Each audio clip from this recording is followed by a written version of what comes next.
প্রিয় জিনিসগুলোর অভিমান দেখতেও বড্ড ভালো লাগে। কিছুদিন আগে সিদ্ধান্ত নিয়েছিলাম দুটো বলনেওয়ালা টিয়া পাখি কিনবো। তারপরে কি ঘটলো বিস্তারিত শেয়ার করবো আজকের ভ্লগে। Hello guys, it's me Monat, welcome on new vlog. Finally আমাকে সুরজ ভাই ফোন করে বললো তুমি যে টিয়া পাখি অর্ডার দিয়েছিলে সেটা চলে এসেছে। তো তাদেরকে রাখার জন্য আমি একটা ছোট কেস বানাতে দিই। তারপরে ভাই দোকানে গিয়ে দেখি মানে আমাদের ভুলভাল মাপ দেওয়ার কারণে অনেক বড় একটি ঝাঁকা তৈরি হয়ে গেছে, যেটা আমার দরজা দিয়ে বাড়িতে ঢুকবে কিনা সেটাই সন্দেহ আছে। তো যেহেতু অর্ডার দিয়ে ফেলেছি, বানাতে দিয়ে ফেলেছি, সেজন্য এটা নিতেই হবে, কিচ্ছু করার নেই। আমার একটা বন্ধুকে নিয়ে গেছিলাম, থাকার নাম বলে তার বেজ্জতি করছি না। তো সে এই মাপটা বললো, আমি বলছিলাম যে 3 ফুটের একটা ঝাঁকা, বলছে 3 ফুটে হয় নাকি, মিনিমাম 5 ফুট 6 ফুট লাগবে। ও একটা বড় ডায়লগ দিয়ে দিল। তারপরে এই ডায়লগ মতোই কাজ হলো। তারপরে সেখানে থাকা অবস্থায় আমার খালাই তো বোন ফোন করে বললো আমাকে ডোমকুল থেকে তোমাদের বাড়িতে নিয়ে যাও।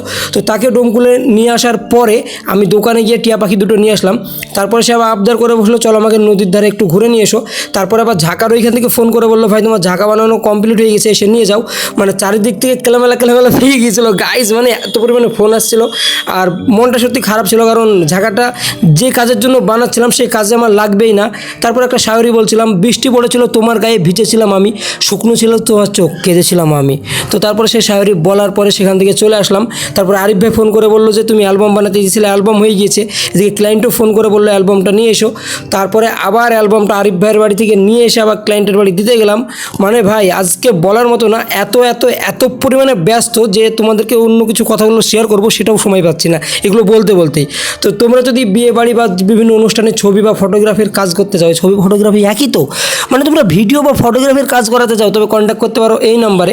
আর তারপরে পাখির ঝাঁকাটা আমরা দোকান থেকে নিয়ে আসার পরে ছাদে তুলি, ছাদে তোলার পরে এখানে রাখি। তো আপাতত এখানে কিছুই থাকবে না, পাখিগুলো আমার সঙ্গে আমার বাড়িতে আমার ঘরেই থাকবে।